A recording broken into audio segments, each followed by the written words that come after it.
Well, thanks everybody for joining our super confusing Red Hat Luchador themed series of workshops. Today we're going to do an overview of OpenShift and get everyone some hands-on time with it as well. From Red Hat, leading things off will be Trey. We'll have he'll have the support of his team when we break out into the workshop. Matt, Jerry, Jason are all available too. So don't hesitate. If anybody has any questions, you can use the Q&A button on your Zoom. We'll get everything answered, whether in real time or after the fact. So. But this will also be recorded, so if anybody has anything they want to go back to, or there's something interesting you want to forward to the rest of your team, that'll be available. So with that, I'm going to hand it off to Trey, who's going to get started. Awesome.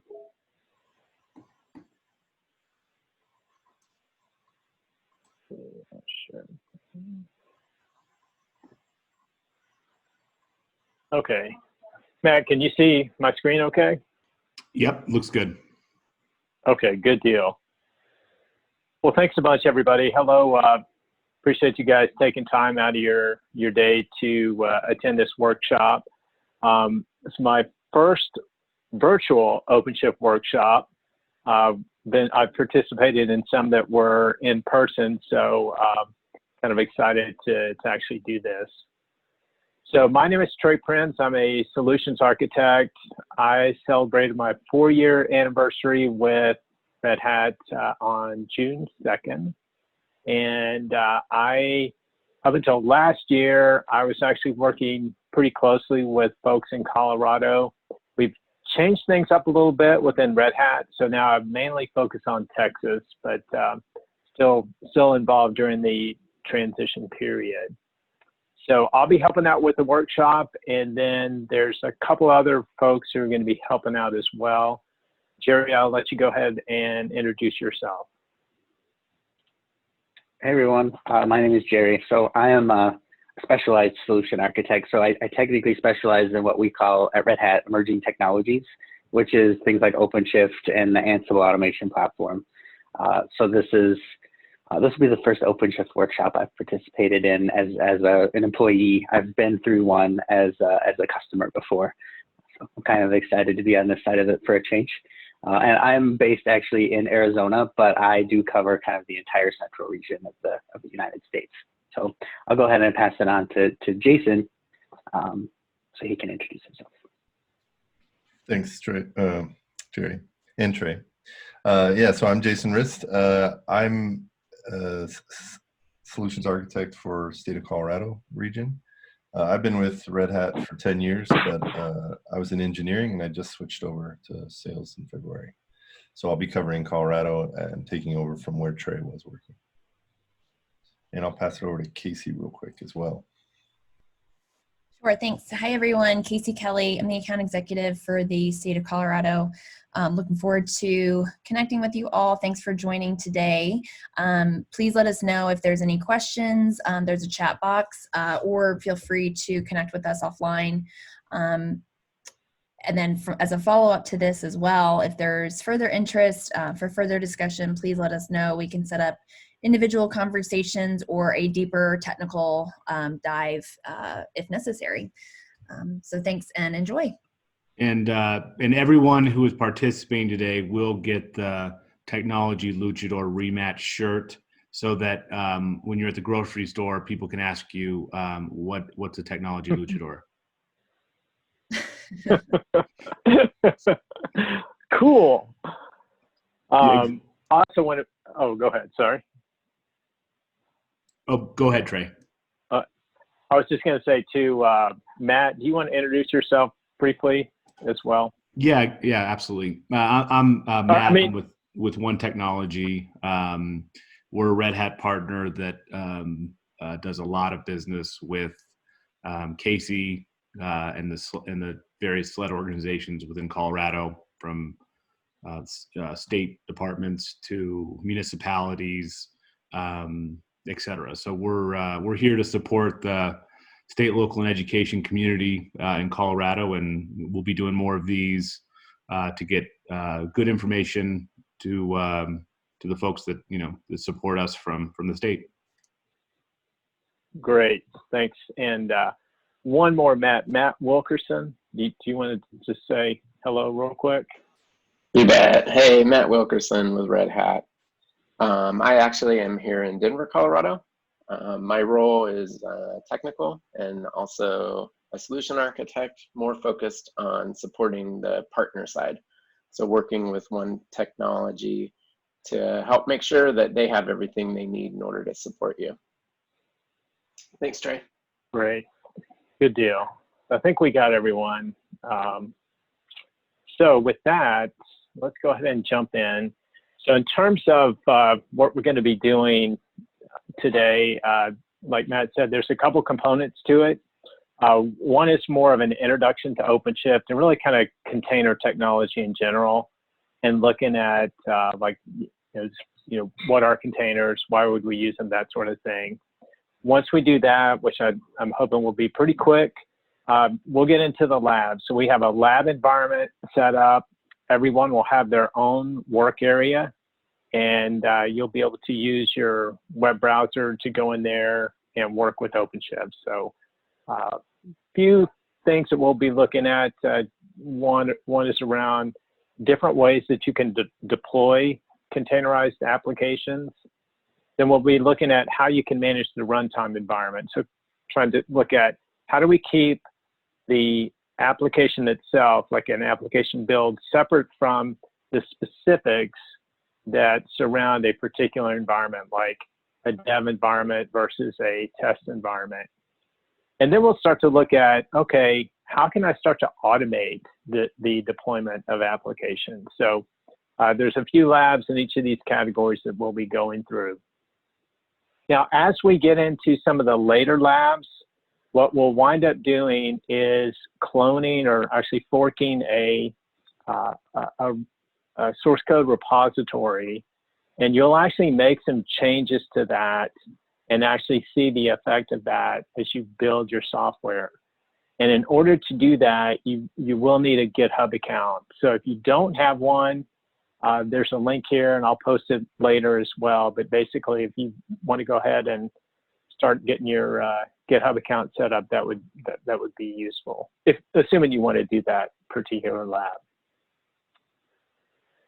All right, so to start off, there's a whole lot of technology that we see right now, different ways of developing software, different platforms, that sort of thing. And so containers is kind of one of those shiny new objects. And so the question is, well, where do they really fit in, and why would they be useful to me?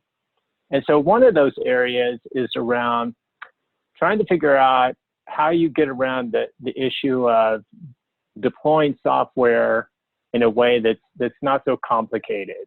I know I've run into this before in my life, but in a previous job that I had. But when you look at deploying a new version of an application, and you're doing it in say a virtualized environment, there's a lot of steps that you potentially need to go through, especially if it's brand new. So you may provision a new virtual machine. It may have to have a certain version of the OS. Maybe some kernel tuning parameters need to be applied. Then you need to make sure you have any sort of dependencies installed. Maybe there's some libraries, probably some middleware, and then your application with its configuration. So one way to help with that and to help streamline that is by using containers.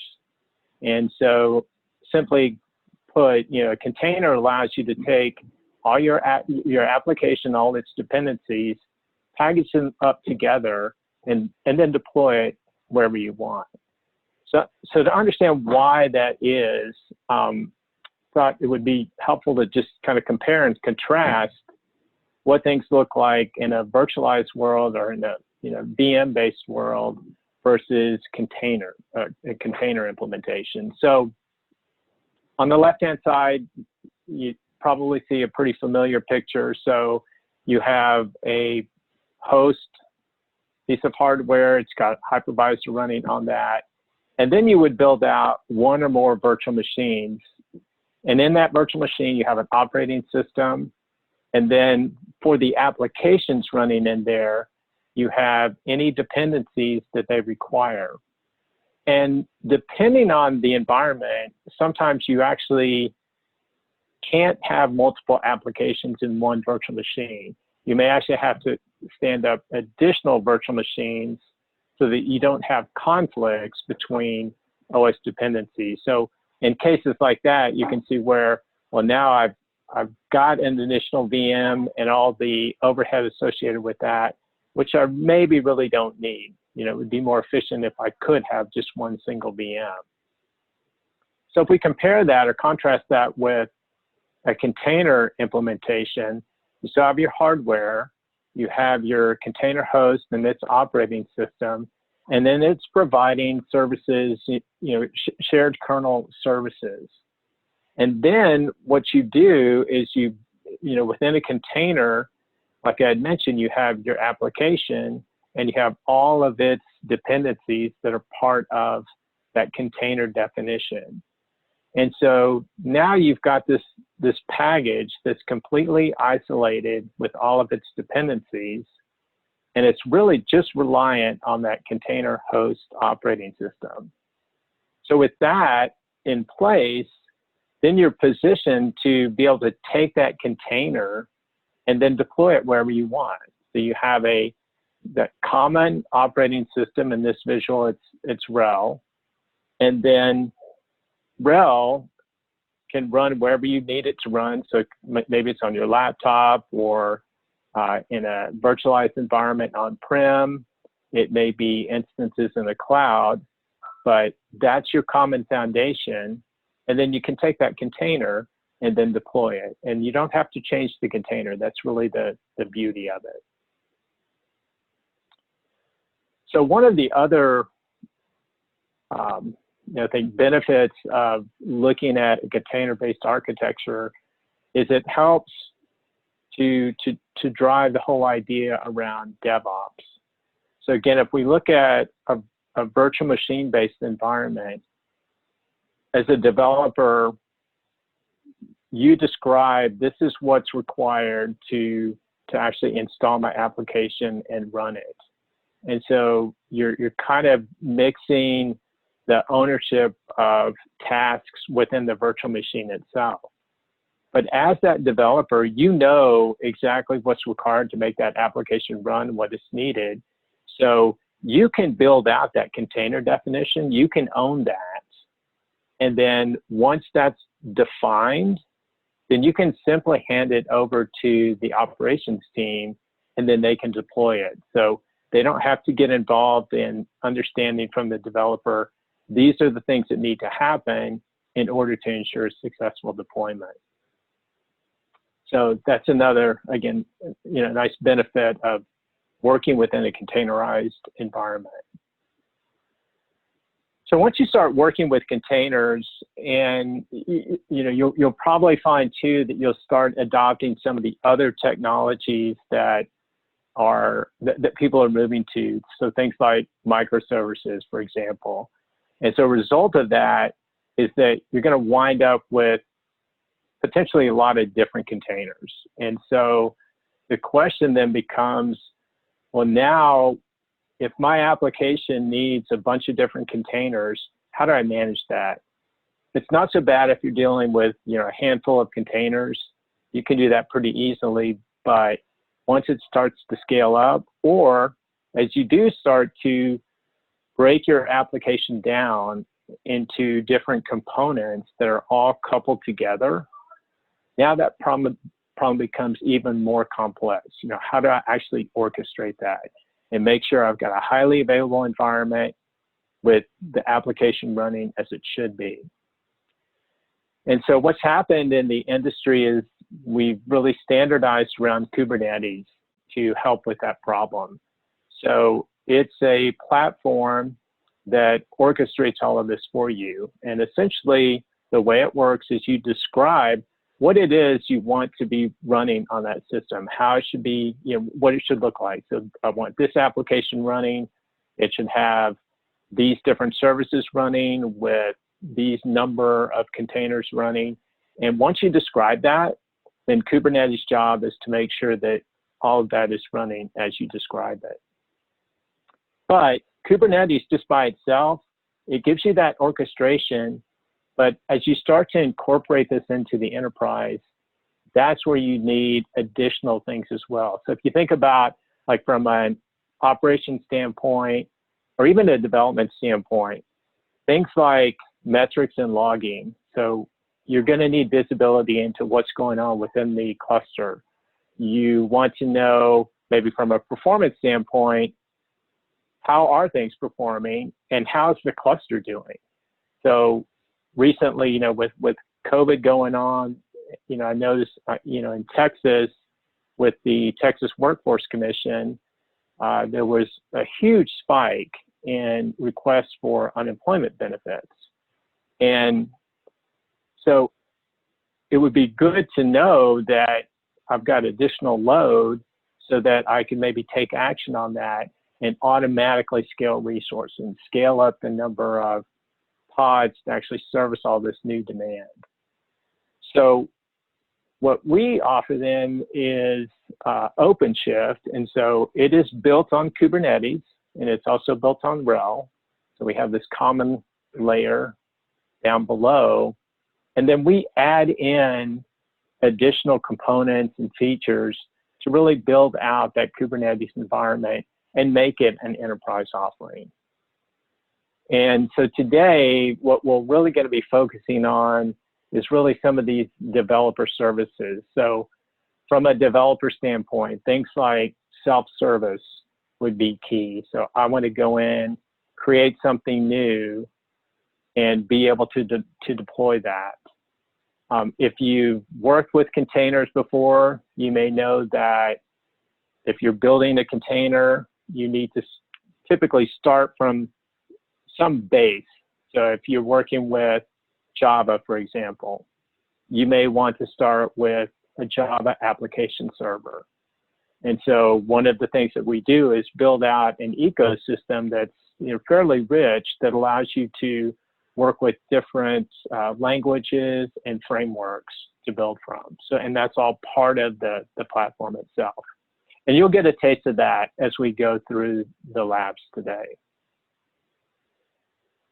So in terms of starting to work with OpenShift, I do want to take a closer look at a few of the core concepts because I think that will really set the foundation for the labs themselves.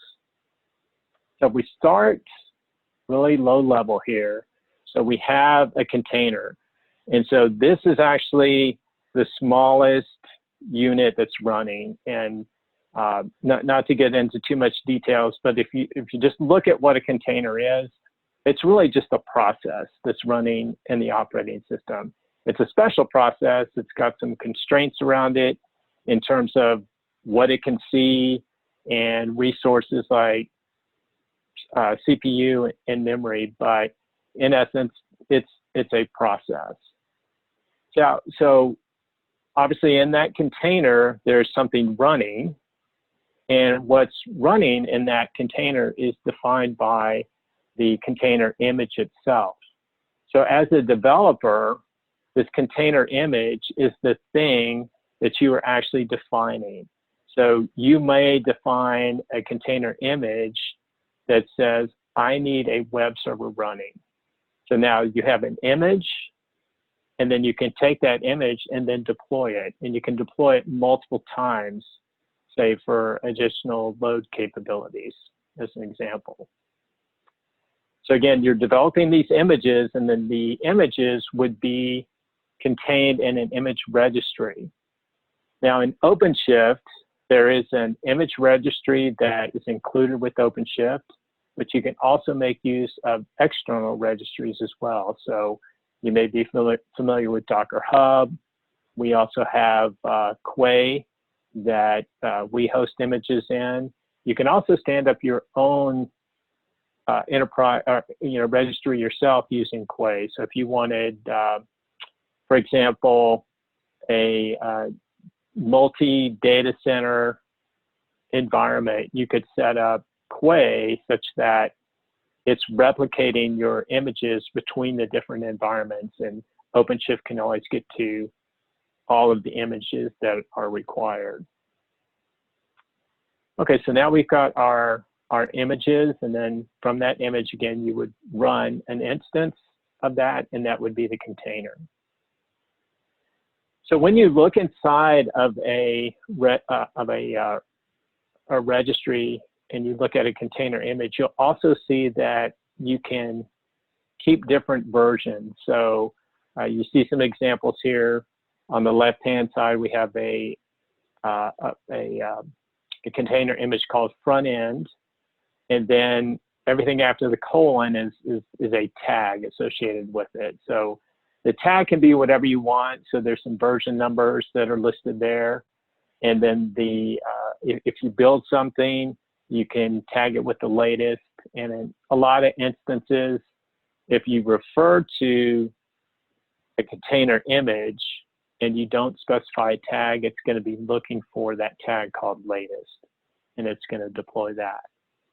But this can be important when you start to look at making sure you're deploying, when you're deploying your containers, you have consistency, so that if you spin up version 1 of front end, you can come back at some later date and ensure that you spin up version 1 again, as opposed to maybe having a mix of versions within the environment. So from a Kubernetes standpoint, then containers are actually wrapped around this resource that's called a pod. And so from a Kubernetes standpoint, the pod is the smallest component that's schedulable. So when you look at, when you say, I want to run an application that has, that's using this container image, for example, Kubernetes is going to take that image, it's going to build a pod, and then it's going to instantiate that container image with inside that pod. Now, most of the time, you'll see that there's just a single container that's running within a pod, but you could actually have multiple containers. And I guess more and more, I think you're seeing helper containers that run inside of pods as well. But it just depends on the type of container image that you're using. So in terms of actually then running a container, so if you've ever used Docker, or if you've used any of the container tools like Podman on a RHEL system, you know that you can say Docker run and give it an image name, and it'll actually kick that off. So within a Kubernetes cluster, you do that a little bit differently in that, again, you're describing what the state should look like.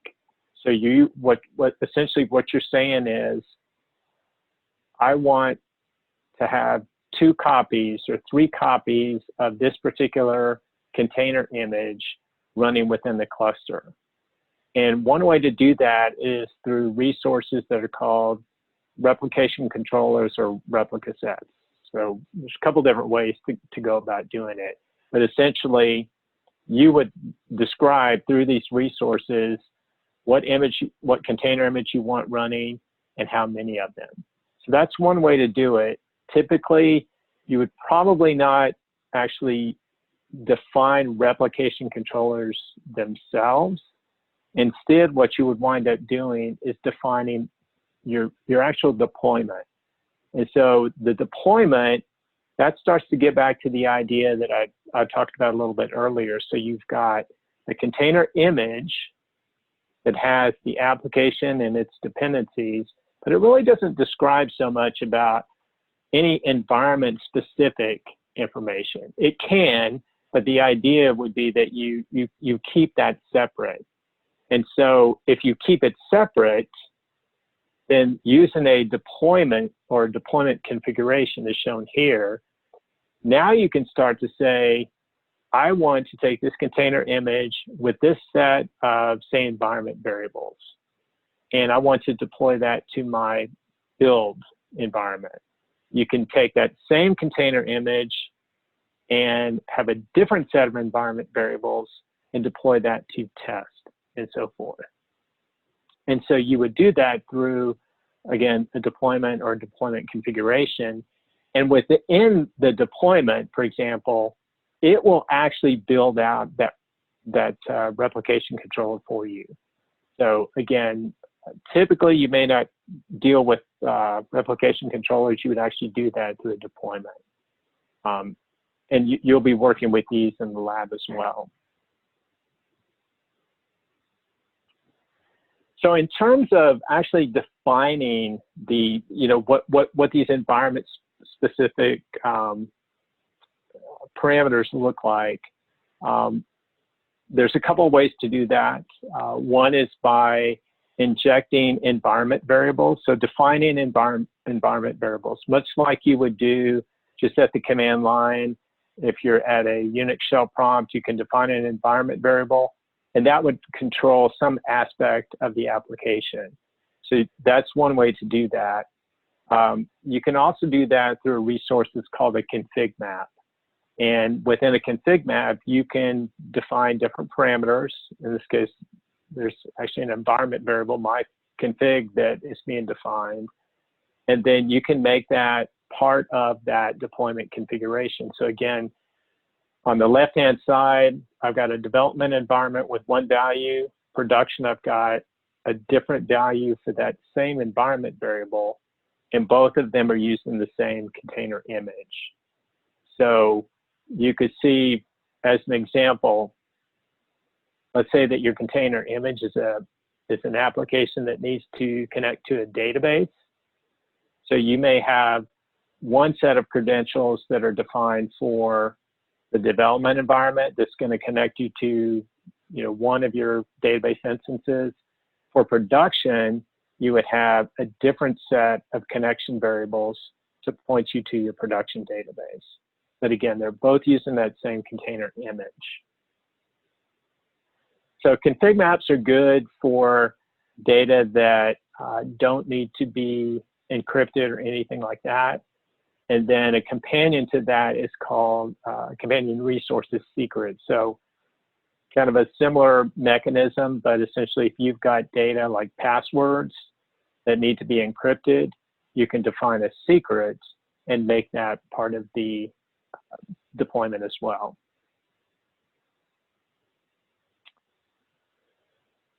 Okay, so another concept when you're working with containers, and again, I apologize if you haven't worked with just individual containers with Docker, for example. I'll try to explain it, but essentially, when let's say, for example, you've got you would like to run a container that's going to provide a web server. So there's a container image out there.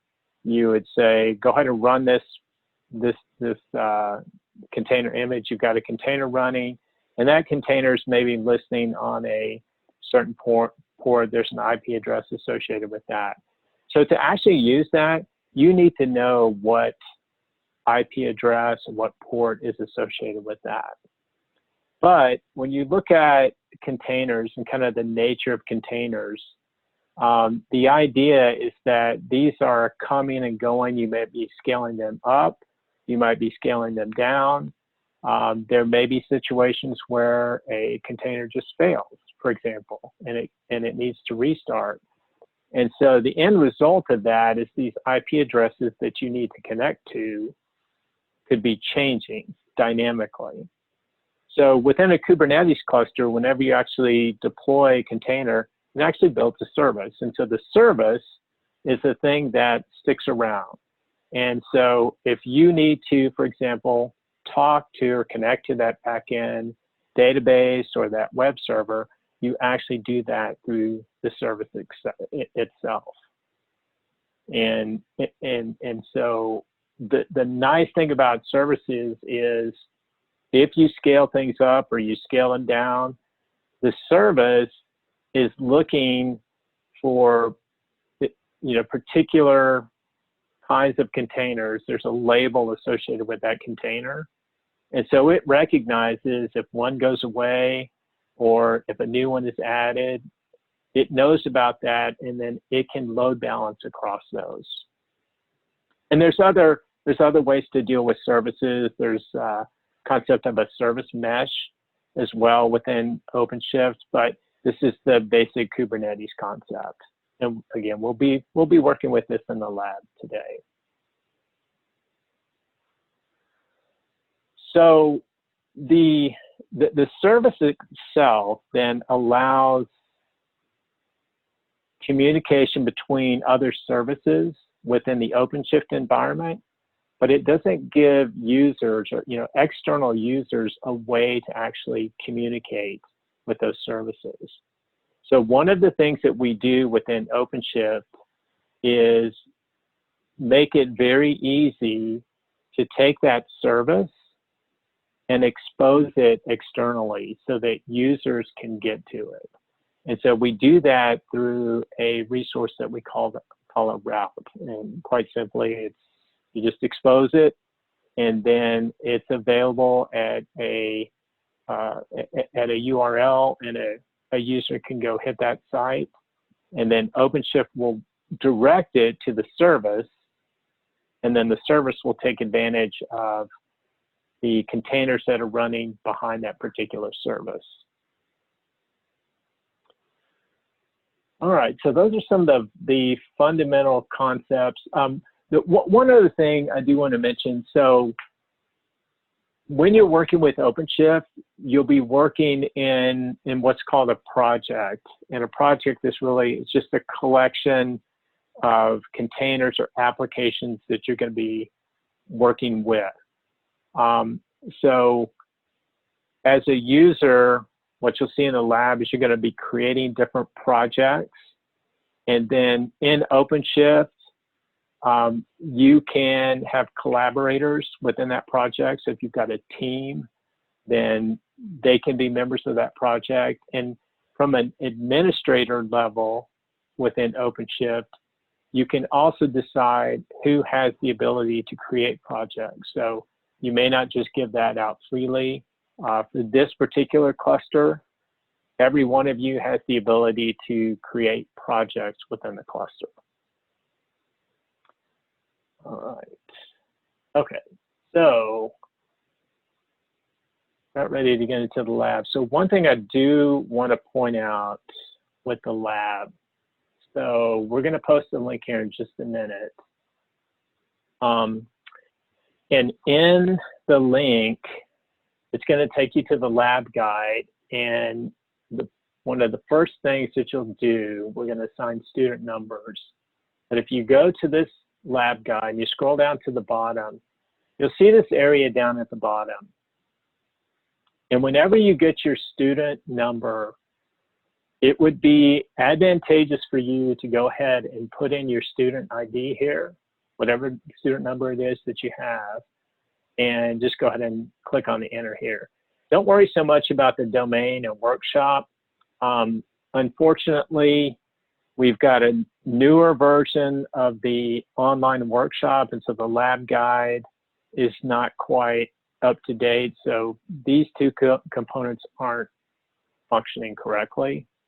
But if you put in the student ID, I think it'll make things a little bit easier, because the whole idea behind this was that you could define a couple of things here, and then the rest of the lab guide is tailored specifically for you as an individual user. So project names, which are going to have the student number as part of the name, they would be updated for you in the documentation. And so I just want to mention that, because as you start to go through here and we look at some of the commands and things that you need to do, some of the things won't be quite right. as shown in the documentation because this is not working. So we'll talk about that. Okay, so Jerry, do you want to go ahead and post a link? And so Jerry's going to post a link to this Google Doc. And if you could just oh, go ahead. He did. It's in the chat. Okay, cool. So if you can pull this Google Doc up and then go ahead and just pick a student number and stick your name in here. We'll give everyone a minute or two to do that.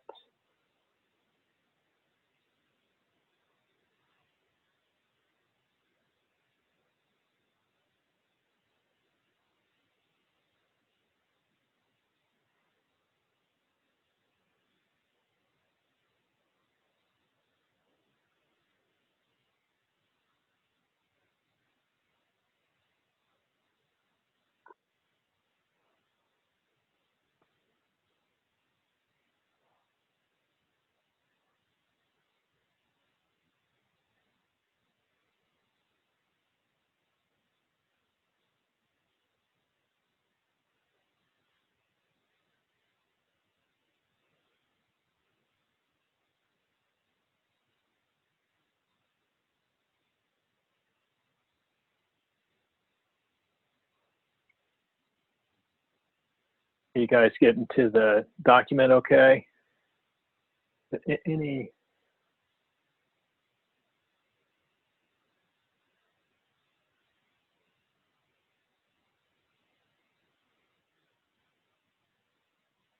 Oh, okay.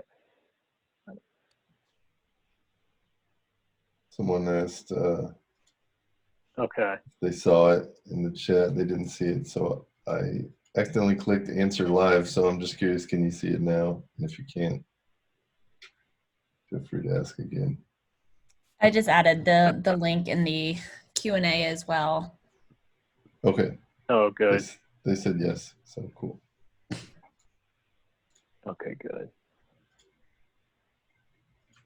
I opened it in an incognito window and I could see it, so I think it's fine. Okay.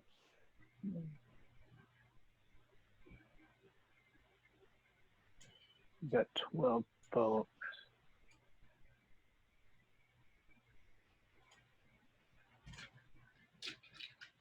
So we got about half.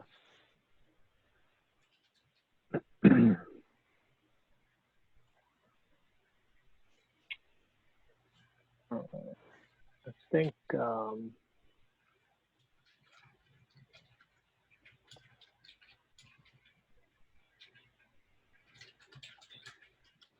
let me walk through this here. So once you guys get a user number for yourself, then go on up and go to this workshop lab link first of all. And so that's going to take you to this site right here. And this has links to all the labs for the day. And again, if you scroll down to the bottom, just go ahead and stick in your student number and then just say enter on that.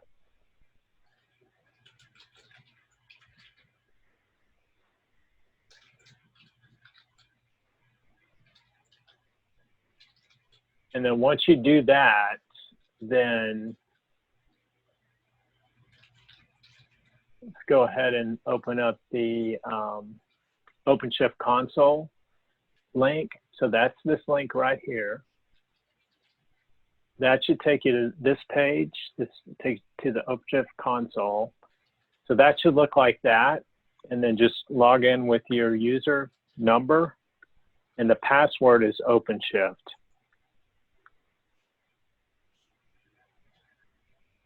And you can verify, if you look in the upper right-hand side, you should have user 25, or whatever your user number should show there.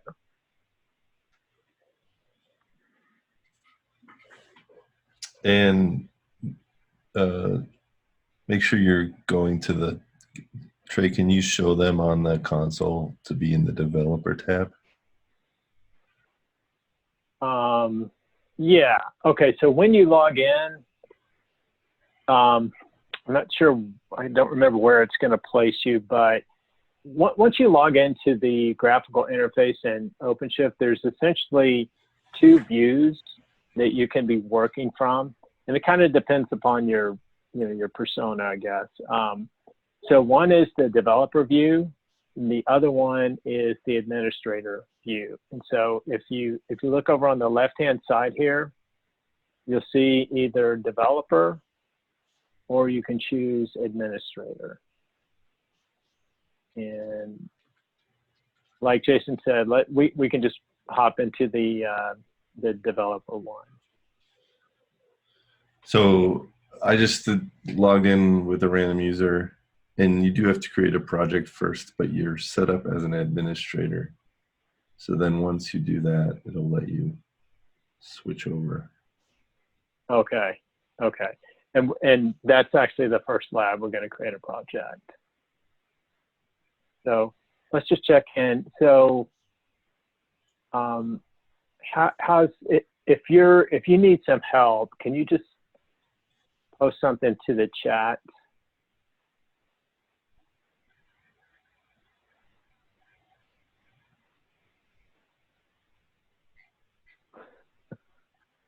That's Matt for you.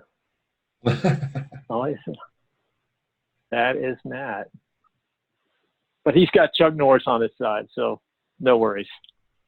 All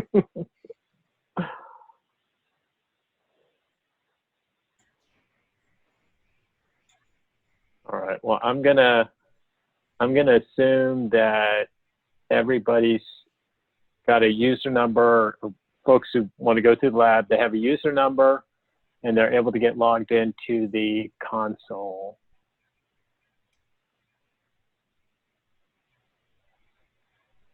Oh, it's user 15, and the password is OpenShift.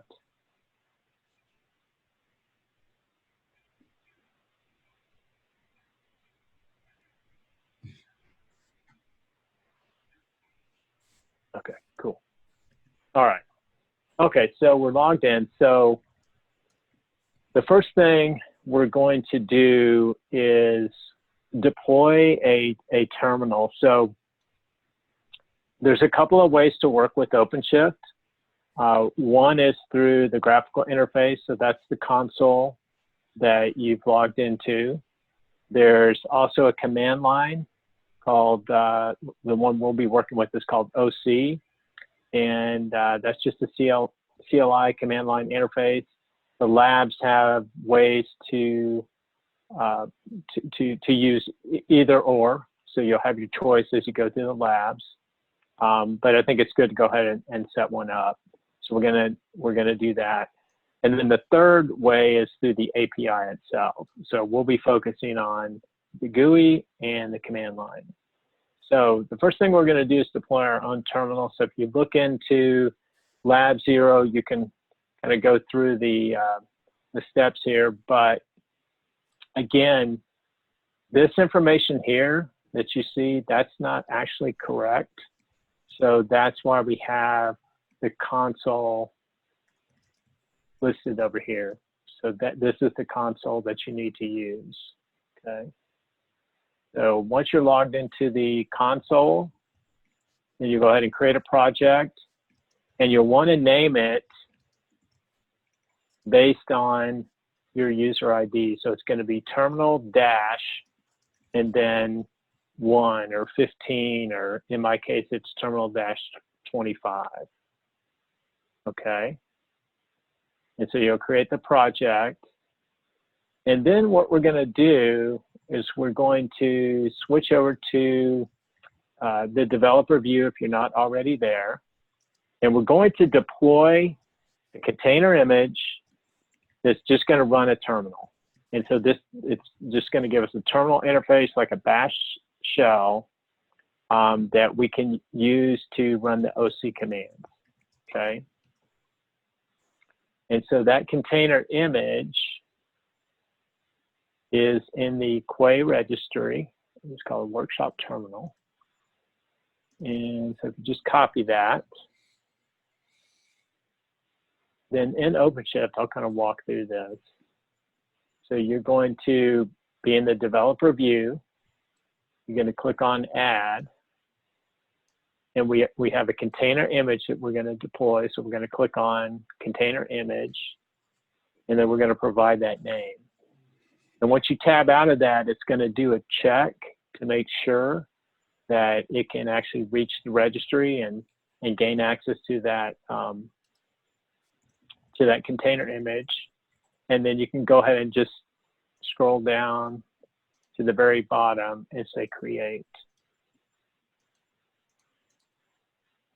And then once you say create, it'll have you come back to the topology view, and you should see something like this. Now it's not going to look like this right off the bat. This circle won't be the dark blue, but once it's actually deployed and it's running, then you'll actually see this image. And the link in the upper right-hand side, this little icon here, that's actually that route that we talked about. So what's happened here is it's taken a container image, it's deployed it, and it's exposed it via that route. And if you click on that route, you'll get a new window, and it will give you that terminal.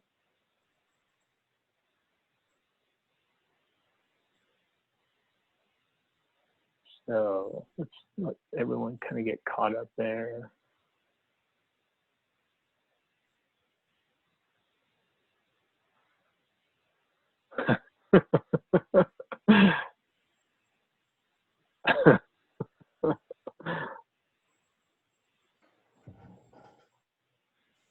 Oh, Matt, I was just talking about your LinkedIn post with Chuck Norris. Oh yes, no, I'm yeah, I'm on board now. I missed the cert warning thing. I was looking for context. Okay, sorry. No, Sorry no about worries. You got a note there, Trey. That says, "Can you please go over the initial steps one more time?" Oh yeah. Oh, did I miss that? Sorry. Okay. Yeah. So if you are, let's say you've just logged in, you're going to have a button that says create project. Go ahead and say create project. Click on that. And then it's going to ask you for a project name. And you can really call it whatever you want. But project names within OpenShift have to be unique. So that's why we're kind of harping on this bit. But if you follow the lab guide, the project name will be terminal dash and whatever your user number is. So I'm 25, so my project is terminal dash 25. Okay. And so once a project's created, make sure you're in the developer view over here. And we're going to click on add. And here, all we're doing is we just want a terminal. So we want to give you guys exposure to the command line interface. So there's a container image that's already predefined. So we're going to add from a container image. And then the actual image is in the lab guide. And it's about halfway down. So right in here. So you can just copy and paste the string in there. And you don't have to do anything else other than provide that image name. So once you do that. And Trey, what's Quay again? So Quay is our external registry. So so like this particular image is something that we store in there. And then if you were to be using OpenShift and you were standing up that cluster, I talked about all the various different, what we call base images that provide different languages and frameworks. Those are all in Quay. And so then when you install OpenShift, those would be actually downloaded, made available to you via, via the console here.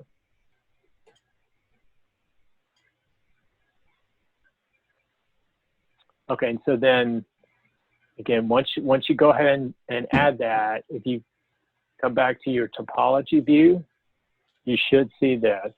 And once this circle is dark blue, that means it's running.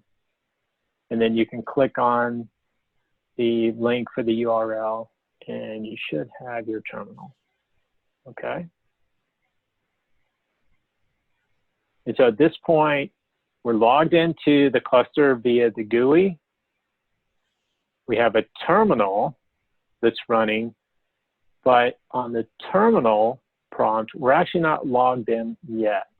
Okay, so you want to go ahead and log in at the terminal as well. So to do that, again, I apologize, this is kind of a documentation deal, but come back into the workshop sign up, and there's a OC login URI. It's on line 3 here. So go ahead and copy this. So I'll copy that. And just, if you're following along, you can go back, you can move on to lab 1. And what we're going to do is run the OC login command. But all you really need to do is say OC login, and oops, too much, and give it that URI.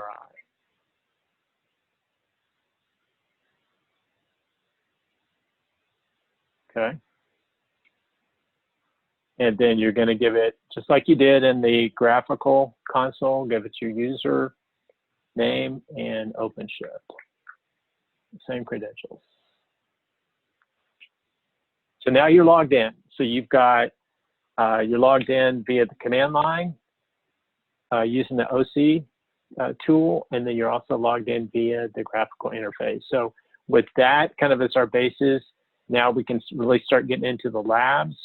And then as we're going through the labs, you can work in either environment, whichever one makes the most sense for you and you're most comfortable with. I think the last thing in this lab is we're actually going to, on the command line, create a new project. And so the command to do that is OC new dash project, and then the name of the project. You could just as well do this in the graphical interface if you want to do it. But again, just be cognizant of the fact that the project name has your number in there. So in my case, it's demo 25. So John, I think you might be demo 15.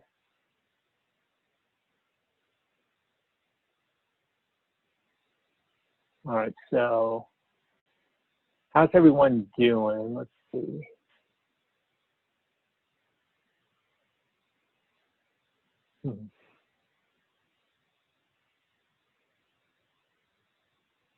Okay, I'm going to assume folks are good. All right, so now we have the basics out of the way. So we're logged into the cluster. So now we're going to look at actually deploying containers in a couple of different ways. We've already done one of them when we deployed the container, but we're going to go ahead and move into lab 2. And the idea here is, as a developer, you have gone out and created your own Docker image, or maybe it's the situation where you're working with an independent software vendor and they've actually provided a container image, and maybe it's in their registry as an example. And so you simply want to deploy that and run that within your cluster. So we've created a project for that, and you should have a project called demo-your user. So if you're in the graphical interface, you just pull down on the project menu. You can switch to your project, your demo project. And then we're going to do the same thing. So we're going to go ahead and click on add. We're going to give it, we're going to say container image. And then we'll pull in the image. I've got it here, actually. It's just this Nexus container. So I'll pop that in here. And as we scroll through here, we'll look at a few of these things. So we can provide a name. It's going to pick out a name for us by default. And then we get into the concept of either deployment or deployment config. So deployment, they're similar. A deployment config is really more of an OpenShift concept. It provides a few things above and beyond what a deployment provides, but that's kind of the default in the graphical interface. If you do this on the command line, you'll actually wind up with a deployment config, but for our purposes, it really doesn't matter. And then you'll see also that by default, it's going to create a route to the application. So if you click on that, it should go ahead and kick off that deployment. And once it's done, again, what you'll see here is you've got one pod running, and you should have that blue dark circle.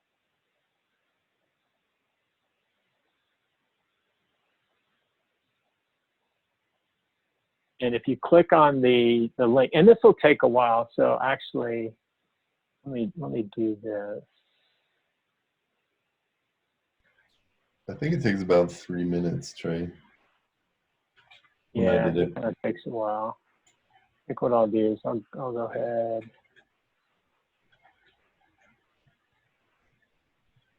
No. That's okay. Leave it there. Okay. So in the lab, you can walk through the lab and you can look at some of the various components, but kind of going back to when we first started and we looked at some of the different components and concepts that are part of OpenShift. We can walk through that a little bit. So I'm going to switch over to the administrator view, and I'm going to look under workloads. And you can see I've got a deployment defined. So when I actually went out to the repository and pulled in this image, it said, hey, you know what, I want to go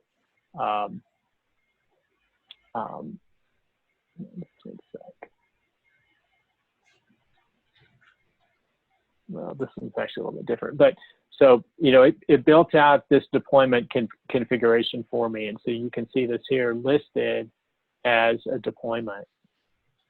And if you drill into that, then you can start to look at what is it that makes up this deployment itself. And so if we look inside of here, you scroll down a little bit, you can see that this is actually running this particular container. And then it's pulling it out of this registry. So this is the internal registry that's set up in OpenShift that I was talking about. So this is really just referring to the internal registry. In my project namespace, demo 25, and then it's got the name of the container, and it's also got this hash that's associated with it, okay? And so, again, that deployment is saying, I want you to run this particular container, and I want you to have a certain number of these pods running within the environment, okay?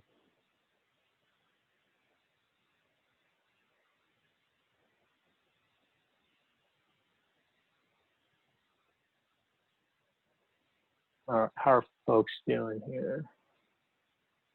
I don't see anything in the chat.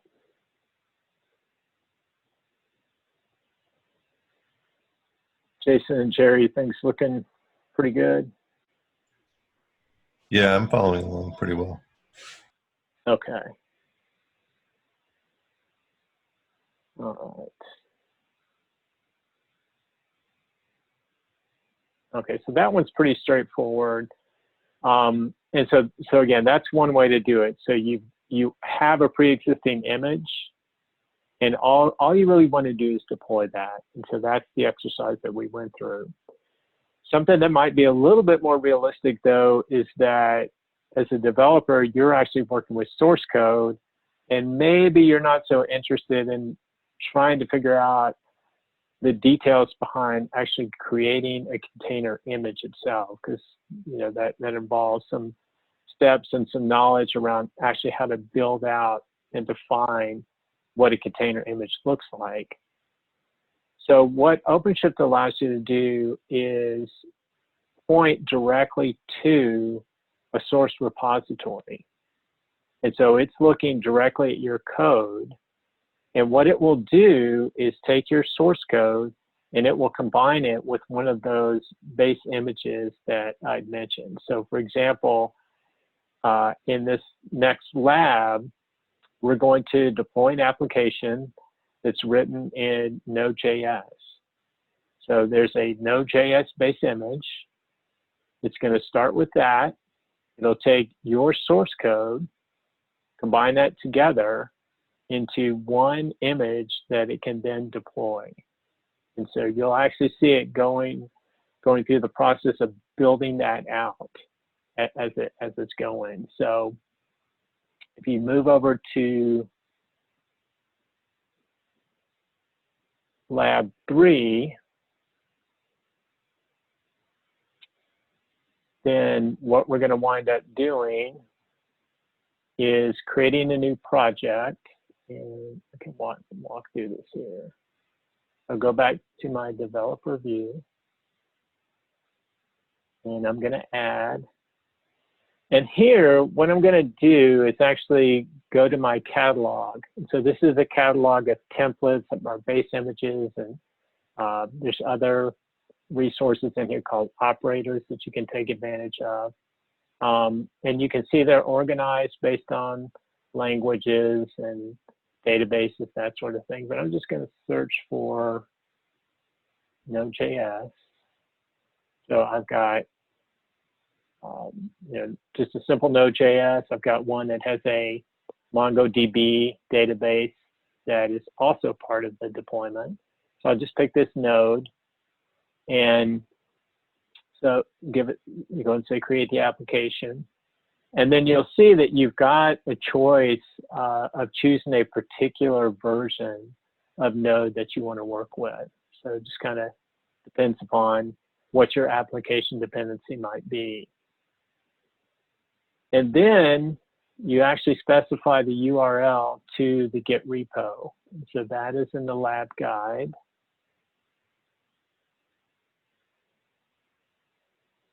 So that's this link here.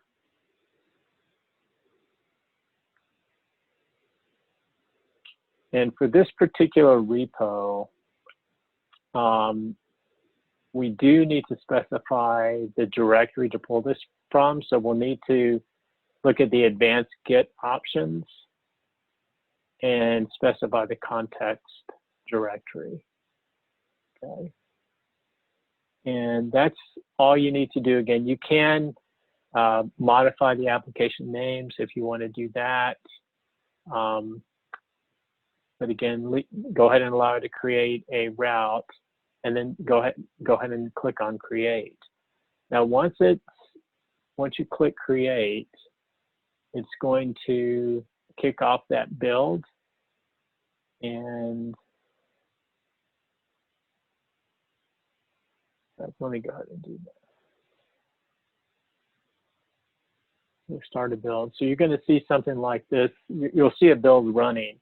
So if you're in the developer view and you click on your builds, so we've got this one build configuration. And a build configuration is just a resource that says, how do I actually go about building this container image that I want to define? So if you drill into that and look at the builds, you can see that I've already built it earlier, and then I just kicked one off. And so if I drill into that and I look at the logs, I can actually see what's going on. So as a developer, this can be very useful in that, you know, if there's something going wrong or you just want to follow along, you've got a place to go to look at the logs for that build and see how things are progressing. So this will take a little bit to get done. Finish up.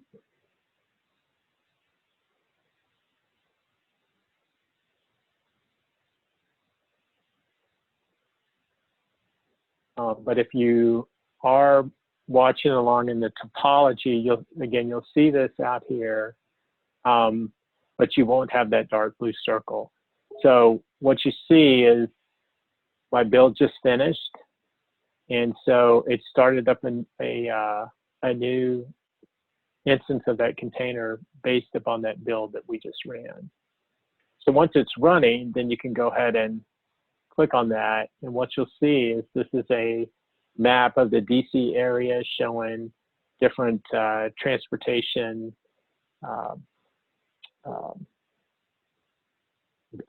vehicles or methods, I guess, within the city.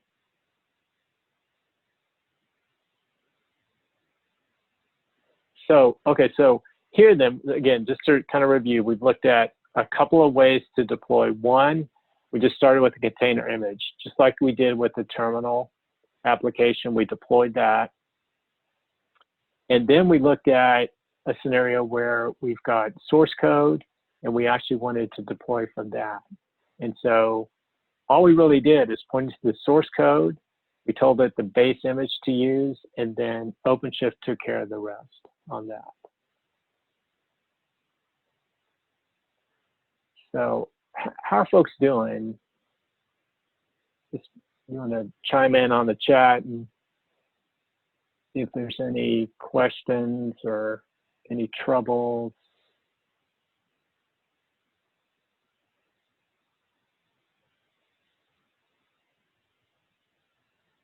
Okay.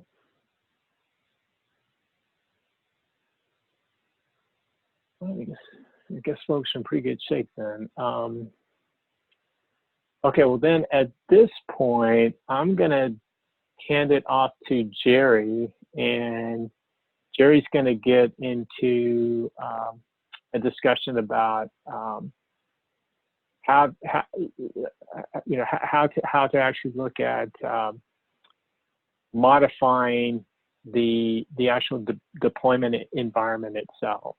So Jerry, I'll hand it over to you at this point. Cool. Hey everyone. Has everyone got the app deployed? Because this particular app is important for what we're about to do. So you want to make sure, I want to make sure to give everybody enough time to have that DC Metro map application up and running.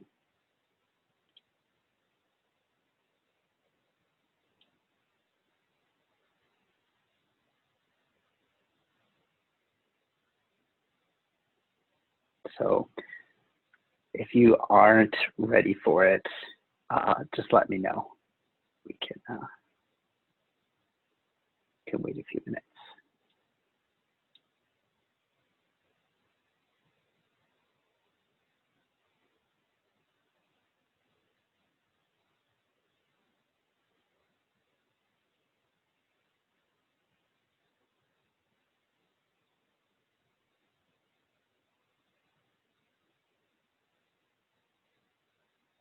I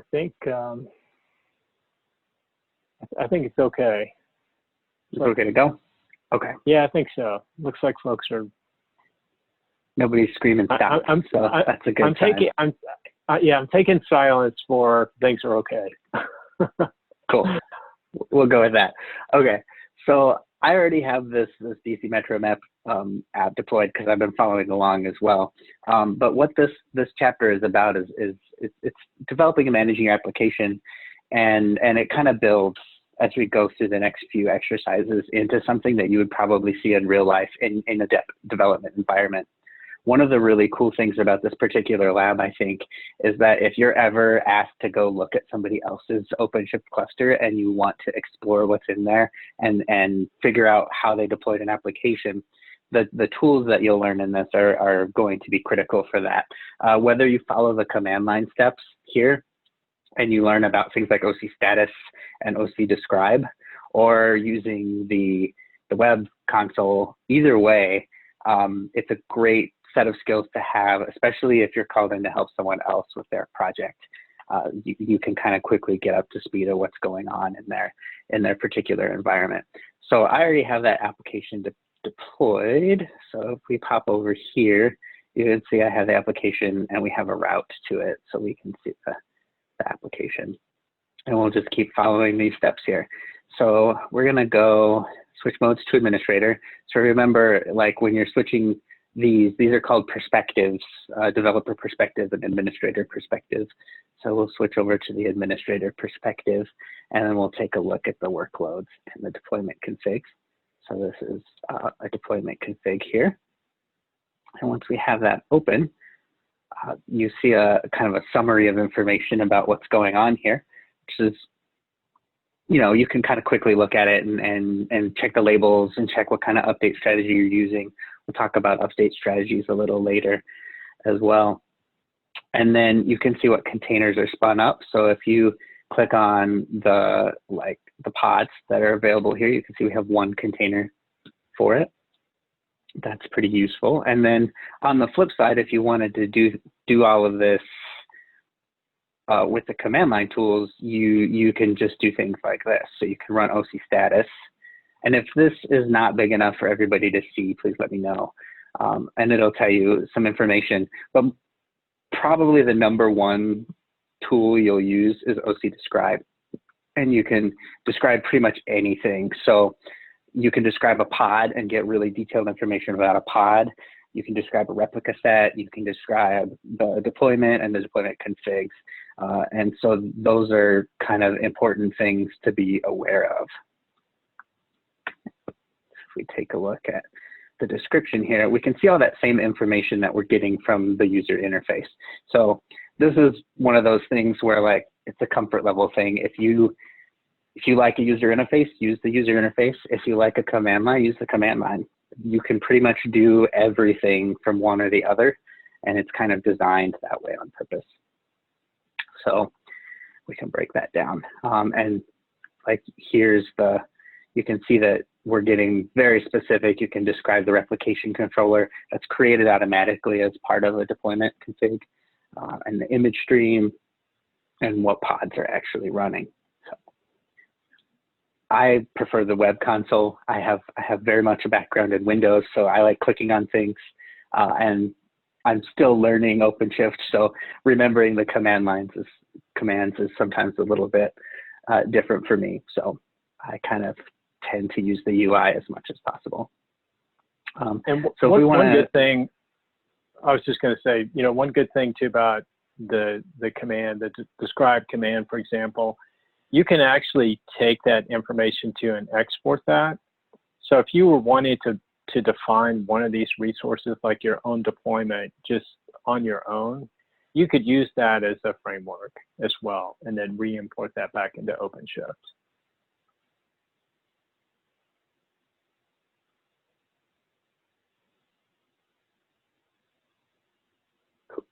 So far, hopefully everyone is following along.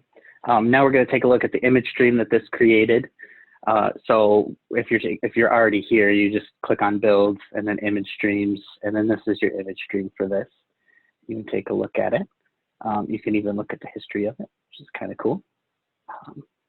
It's creating these images for you.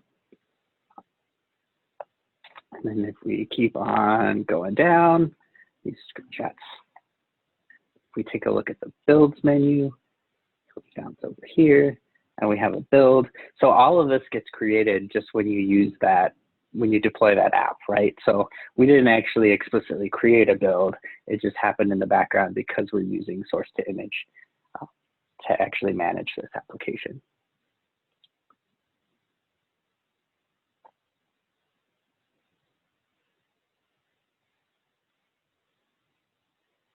hopefully everyone's following along here. If we keep going down a little bit farther, we can take a look at the logs of an individual pod. That's really useful for troubleshooting, right? No application is perfect. You're gonna wanna see the logs. So we can follow these web console steps to take a look at the logs. So if we switch over to the workloads again, and we go to pods, so on that left-hand menu under workloads, there's a pod section. You can click on the pod that's running, and then you can click on the logs tab here, and you can see all the logs that it's been spewing since the application is running. So in this case, this is a Node.js app. So if your developer is using, console log statements in his code or something like that, you're getting that kind of stream of what's happening with the application itself, which is always useful.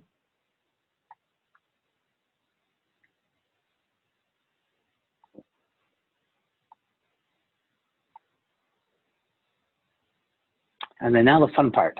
So let's say you need to inject an environment variable in here. This is there's two different ways to do this, right? So if you take a look at the web console steps, you do it on the build, which there's some debate, right? We really want to keep the build separate from your application.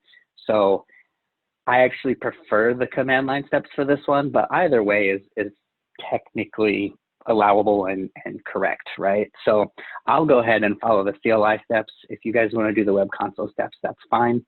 And then what we're going to do is just copy this. And if you take a look at it, so we're setting an environment variable, which makes sense, for the deployment config DC metro map. And then the -e is how we tell it that we're passing in this environment variable. And the environment variable is going to be beer me equals true. And so we'll go ahead and pass that in here.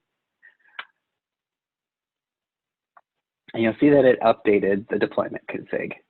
So one of the things we can take a look at is if we go back to the deployment config here and open it up, we should be able to find that beer me in the YAML file, which is the kind of the descriptive definition of all of this. So if we scroll down a little bit, we'll see that we're passing that in as part of this. So we just did that from the command line. You could also actually edit this YAML if you wanted, if you knew the format of this Kubernetes deployment config definition file, right? So there's a half a dozen ways to kind of skin this particular cat. And then it's going to go ahead and kind of redeploy this app. And then once it's redeployed, we'll take a look at the app and see what it does. So let's follow these instructions here. Oh, I'm going to skip those. There we go. And then if we open up this map and refresh it, we might have to zoom out a little bit. Normally this is covered in buses. I think COVID-19 is having an effect on that. This data is kind of live from the Washington Metro API. But if we zoom in on this little guy, what we just changed is this little logo. So it was that simple, right? Like, so the developer of this application tied what logo you pick to an environment variable called beer me. And so now all of the buses are beer buses, basically. So does that mean they're all party buses, I guess, technically? So you can kind of see that. So hopefully you guys are able to see that on your own environments as well. Your buses should be in a very similar location to mine since the data is live. So it tends to be southwest of Washington, DC itself. So you might have to zoom out a little bit and move over. Oh, look at all this clustering. My background's actually in GIS, so I really like this app. It's a terrible map. Don't use it for navigating Washington, but it is a fun demo app.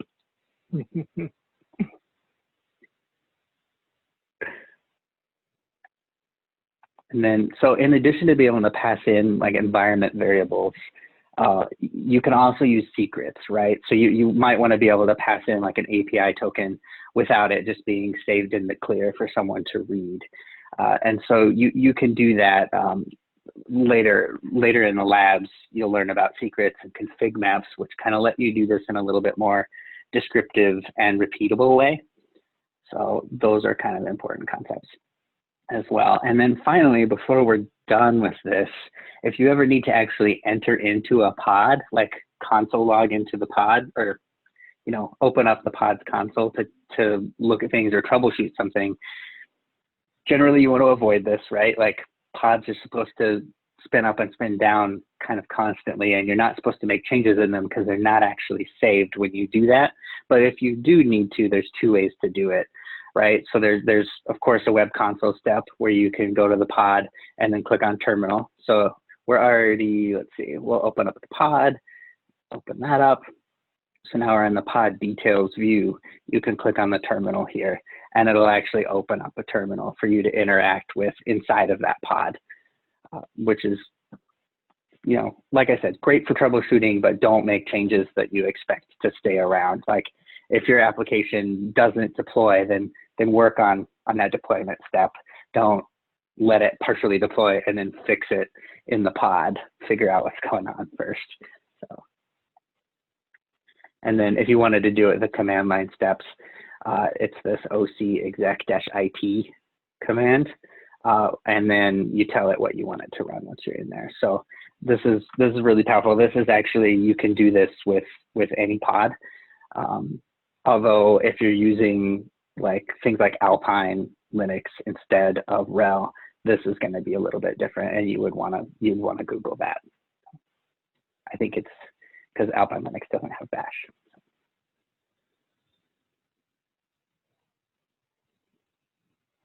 But once we're neither does Mac anymore.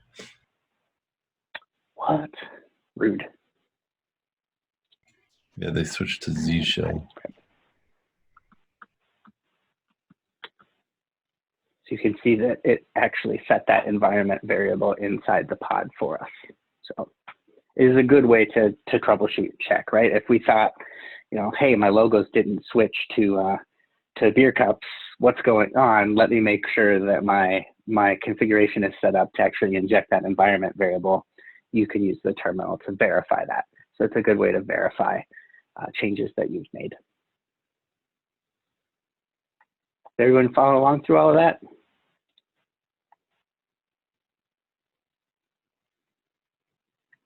Once we're finished with that, it is going to go ahead and have us delete everything. So I'm just going to go ahead and copy all of these and paste them into my command line here. You can also do this from the UI as well.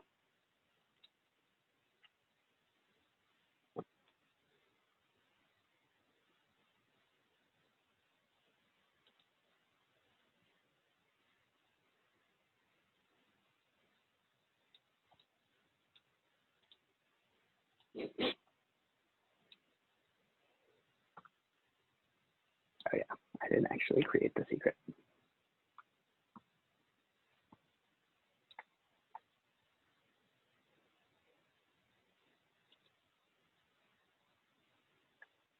Everybody get through all of that?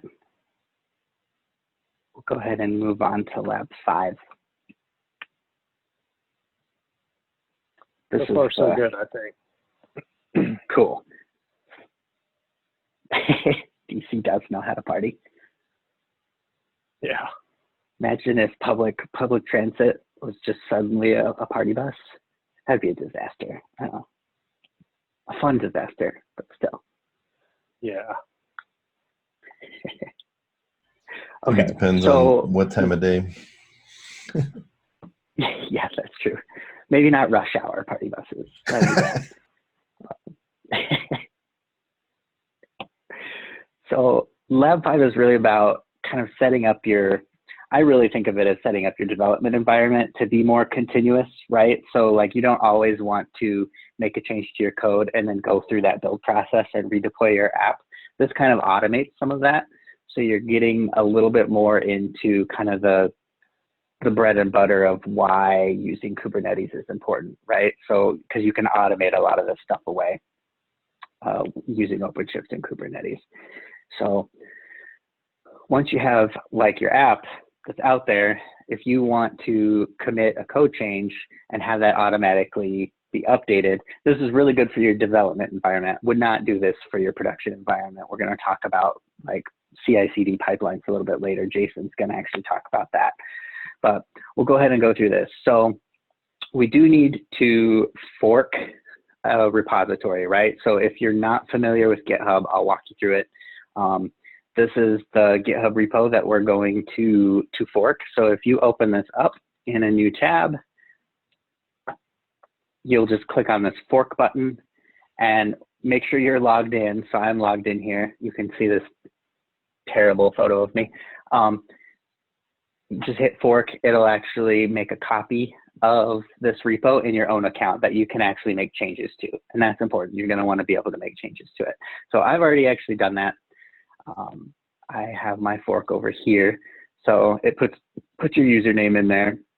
Again, if you're copying and pasting, just pay attention because it's going to, when you need to use it, it's going to say your username here where it says Red Hat Gov. If you just try and copy and paste that, it's going to fail. So make sure you actually put your GitHub username in there, not your OpenShift user 1, user 2 username. So once that's copied over, sometimes it takes a minute. It's usually pretty quick though. We're going to go ahead and set up a build trigger, right? So we could do this from the web console, or we can, let's see, here we go. And then, hold on a second. I'm going to have to blow my nose. Just give me a second. Or Still Jerry. allergy season. Yeah.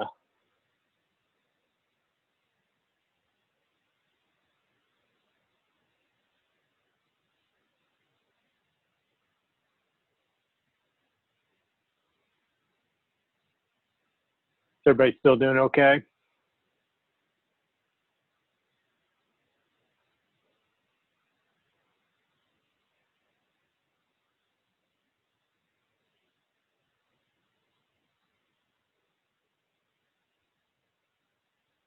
Good. Good. Thanks.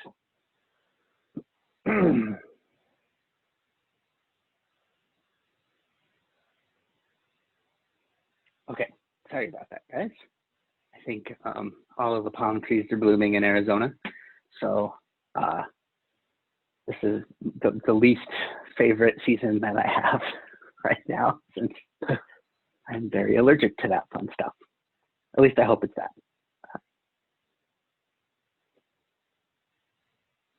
Okay, so I'm gonna go back to here.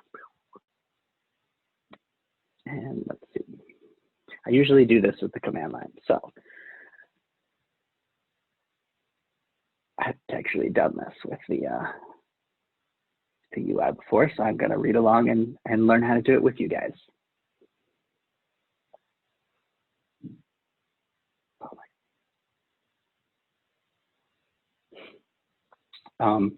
This is that. Remember when I warned you about the whole your account thing? Don't copy and paste that and expect it to work. Make sure you inject your. I would just copy it from here. It's probably easier. Shout out to the guy with your _ account as his username. It would be, yeah. I hope that you should check and see if that's a real account, because that'd be awesome. I support that. So we're going to do from Git and then with Node.js. So do from Git, Node.js, and then paste that in there. And we do need to show the advanced options here because we have to provide that context directory. And that just tells the app that we're doing the DC Metro map again. So we're going to redeploy the DC Metro map. Oops. Next thing, got rid of the /. It should be in there. And then we want to, create application name DC Metro map, and the name DC Metro map. It's kind of the same thing we've done a few times at this point, right? So I will copy and paste this.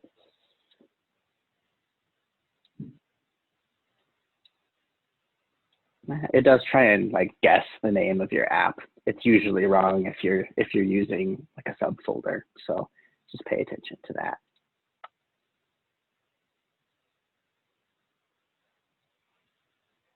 And then, hey Trey, is this supposed to be a deployment or a deployment config? Do you remember? I would do deployment config. Okay. Which is what you did. Yeah. Go ahead and create that. And while that's deploying, it's gonna go ahead and create all of these things for us, including that build configuration, which is where we end up getting these webhooks.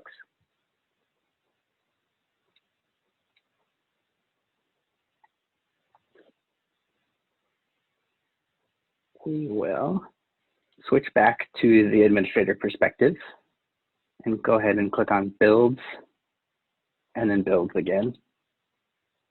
And then we'll pop into the DC Metro Map 1 build.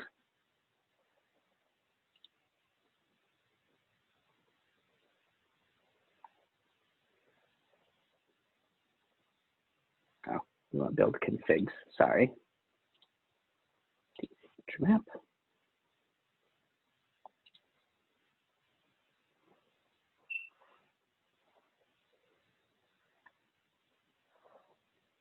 Very bottom, we're going to have webhooks. So it creates these automatically for us. It's pretty useful. And then we want the generic webhook. So just copy the generic webhook, copy URL with secret.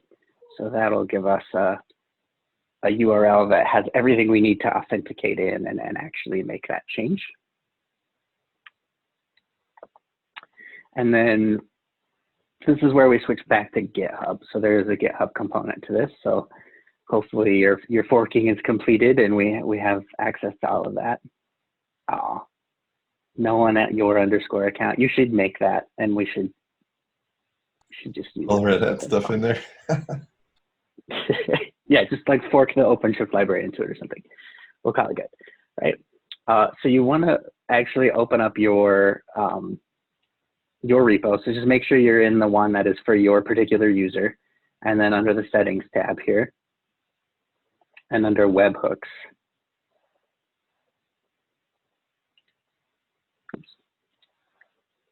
you'll see this.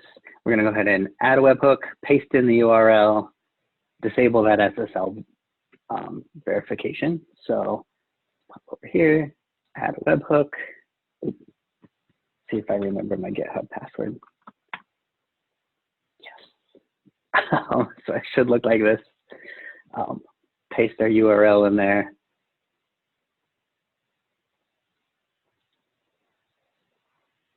Disable SSL verification. So it's disabled. It's going to yell at you, but you wouldn't do this in real life. You definitely want to keep that in there. But for a workshop, this is a little bit quicker. And it should just look like this screenshot here. Of course, your URL will be a little bit different, but just make sure everything kind of looks that way. Got it. And then we'll say add webhook. And now you'll see it over here.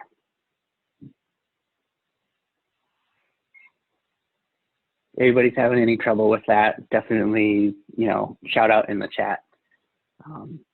Jason and Trey can hop in, and we can go over those steps again if we need to. I'm bouncing between tabs a lot, so hopefully everybody's able to follow along with that.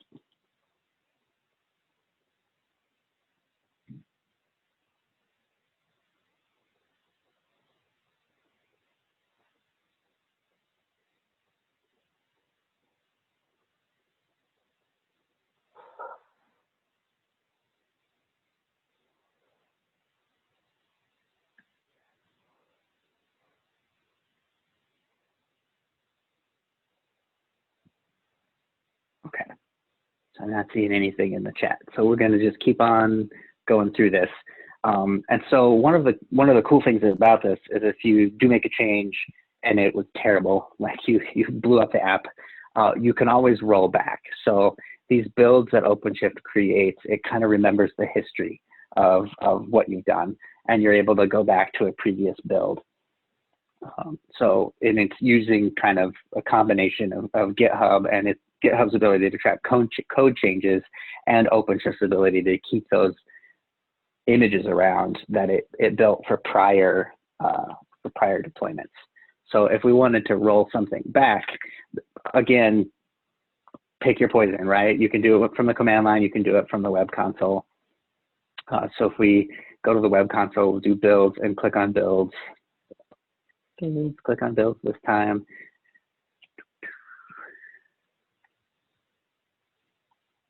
See, we have build 1 and build 2. You might have a build 3.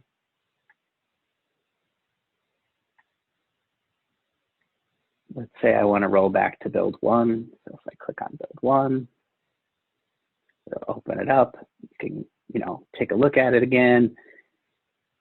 Make sure it is the one that you actually want to roll back to. And then this is the important part, that actions menu is where you get to do all of the fun stuff. So we click on actions and we click on rebuild. It'll go ahead and create the next version. You might have version 3 or you might have version 4. And it'll go ahead and run that rebuild process for us. So you can always roll back to the previous one, and you can, enable other people to do this as well. So if you're the administrator of a project, you can delegate maybe a developer who should be able to do this as well. Some pretty fine-grained control over what you can and cannot do. And then I probably didn't do this fast enough, but if we go back to workloads and switch back here, yeah, I didn't quite catch it, but you would have seen this another second pod spinning up and then this pod going away if I had switched quick enough.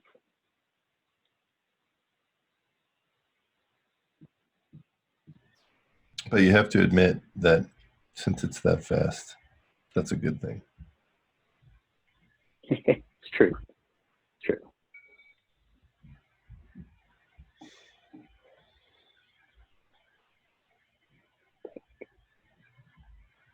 And then, so that events tab also tells us that it did something. So like 6 minutes ago, we deployed it originally, and then we just redeployed it more or less. Events tab. You get tons of information out of the UI, a lot easier than you can from a command line.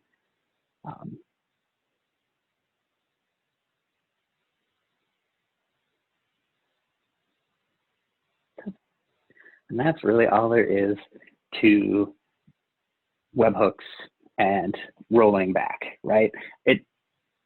Integrating all of that with a CI/CD type pipeline, though, is a little bit different. So we're going to actually start talking about that. I'm actually going to pass this over to, oh, wait a minute. Am I supposed to do number 6? Yeah, you got one more. Yeah, okay. Just kidding. Just kidding. You're stuck with me for one more. So replication, sorry, I like constantly blowing my nose and a little lightheaded here.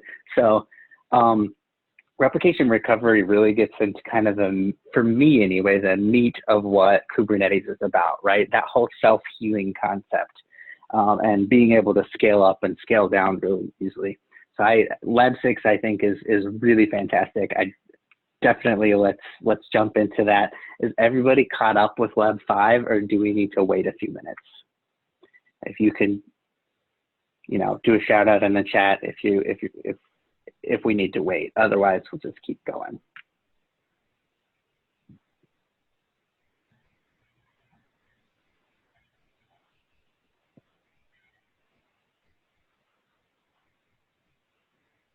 Pretty silent.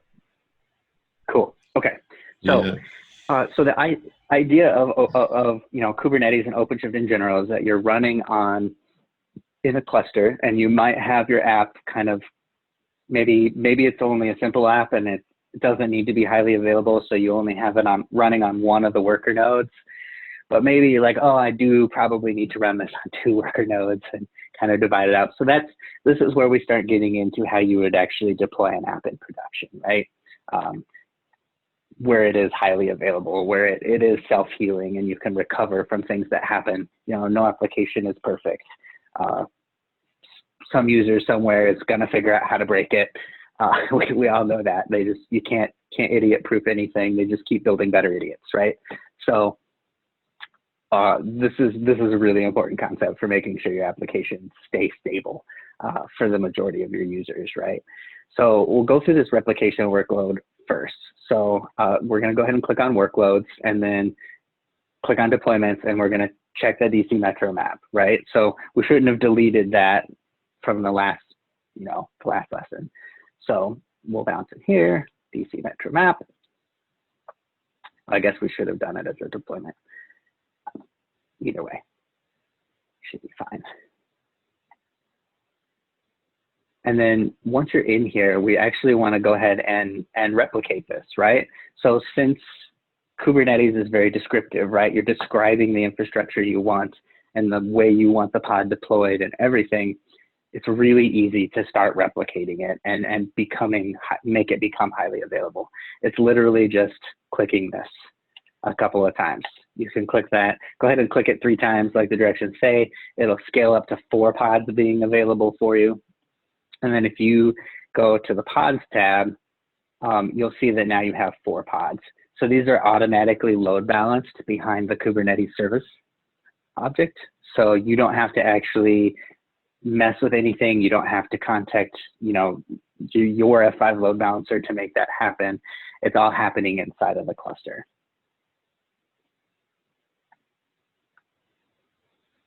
So once those are all the way up,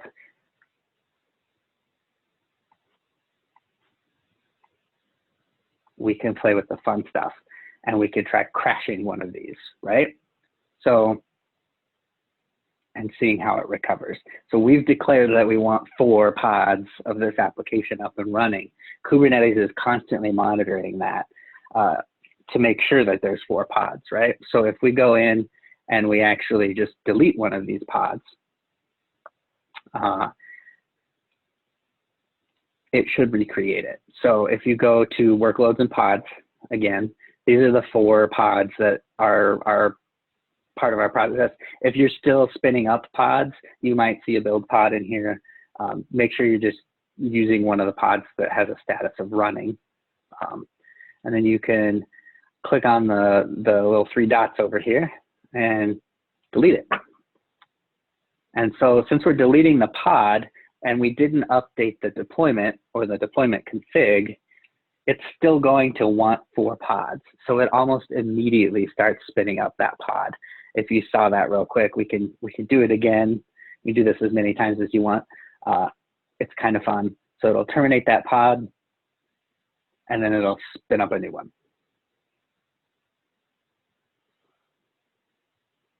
Once it decides to terminate. There it goes. So now we've got that container creating and then running again.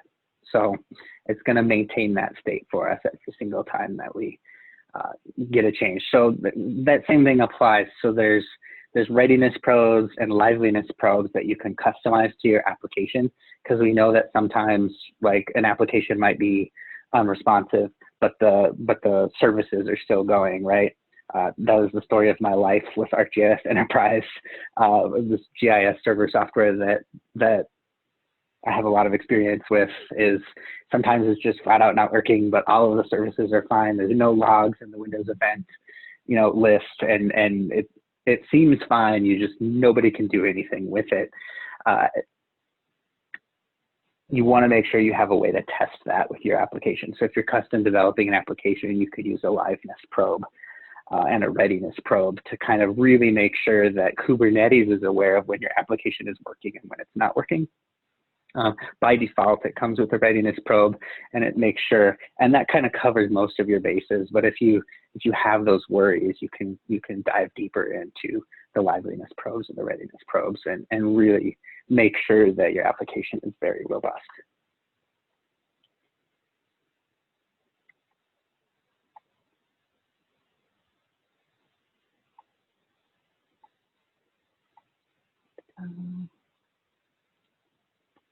So we can check out a running pod. This is the second step. I'm not going to go through this because I think, how much time do we have? We don't have a whole lot of time, but this is another way where you can kill a pod from inside of the terminal. You can kill the running application and kind of take a look at how Kubernetes deals with that. So if you have time later today, we can leave this running and you're welcome to come back in and check this out. But I want to make sure we get to some of Jason's content.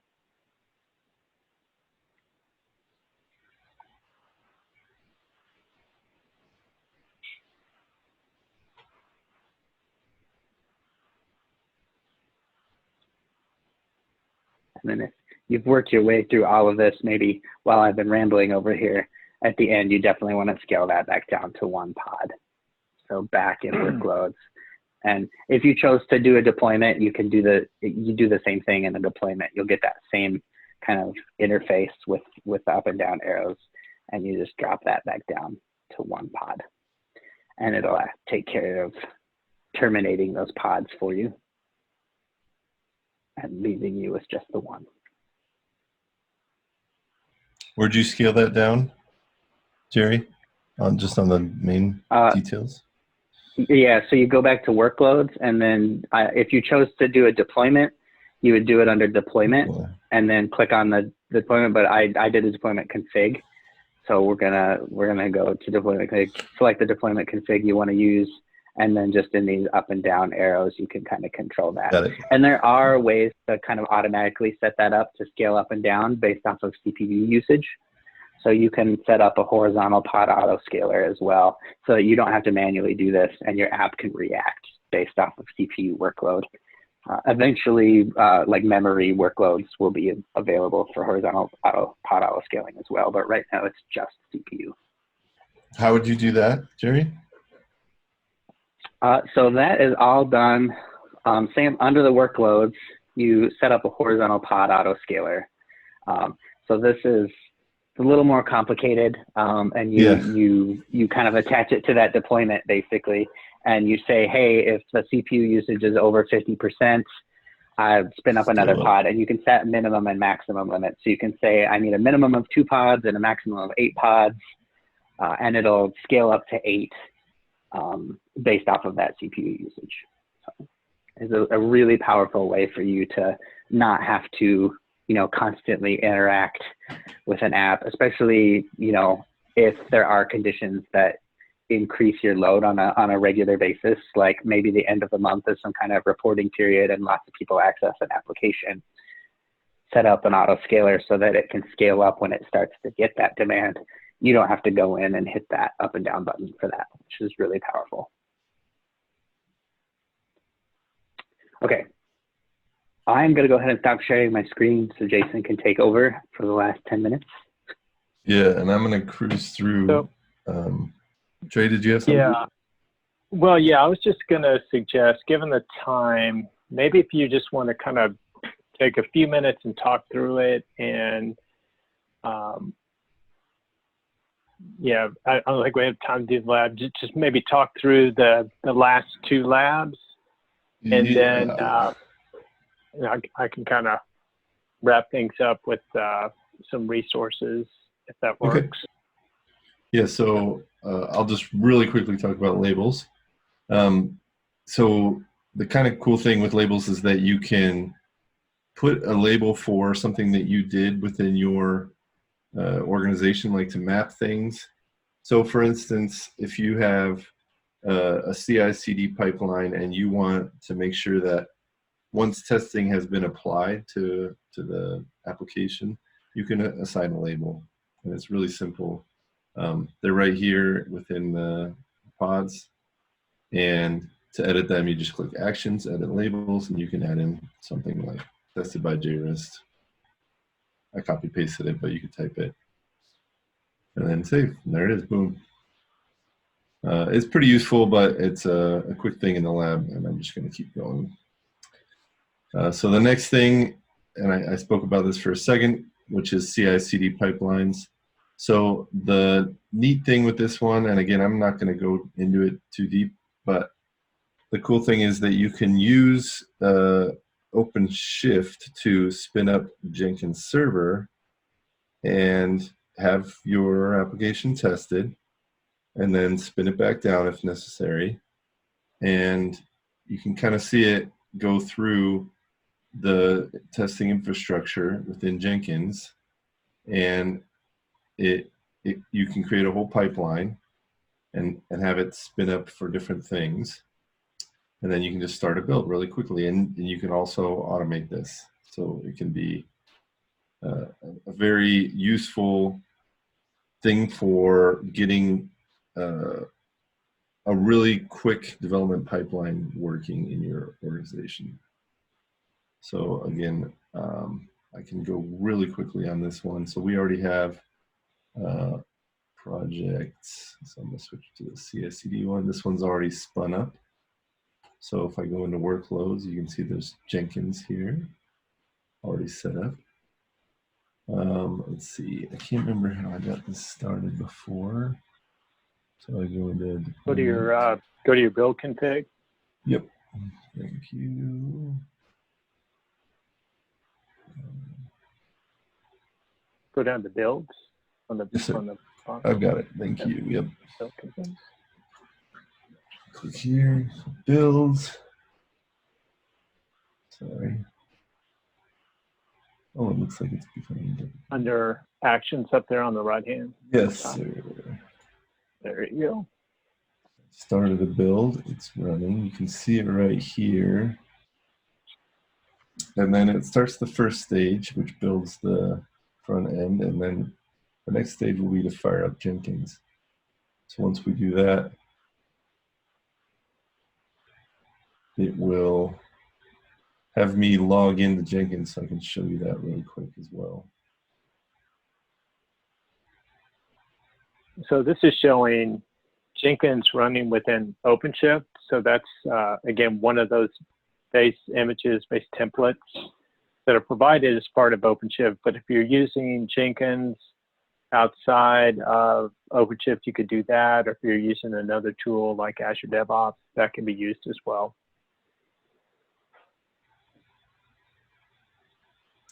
Yeah, I think it took about 3 minutes before, but maybe I'll go over real quick lab 9 while this one's going. We can come back. So the next thing I wanted to talk about was the concept of blue-green deployments. So you might be familiar with this, where you want to keep something running in production, and you don't want to bring down the current thing that's running when you want to bring up a new version. So the idea is that you have a blue environment that's sort of current, or you could either way. So they'll switch off. So say blue's current, you bring up, you basically just switch a switch, which is essentially a route, which Trey went over just a minute ago, and the whole thing will point to the new environment, but your other one's still up, and then you can make changes against that and make that one the production environment. So you can kind of switch back between blue and green as you make changes. So it allows you to keep everything up without bringing down anything. So it's a really simple switch, but you can create the new app, and then within the web console, you can edit the route, make the switch, and then save, and then it's switched over. It's really simple, but it's actually very powerful. And you can keep production running all the time. So if you need to make a quick change or bring something down really quickly, you can very quickly and easily do that with the route. So let's see if Yeah, okay, so it says input required. So I come over to prod, log in here. So I'll log in with that user 25 again.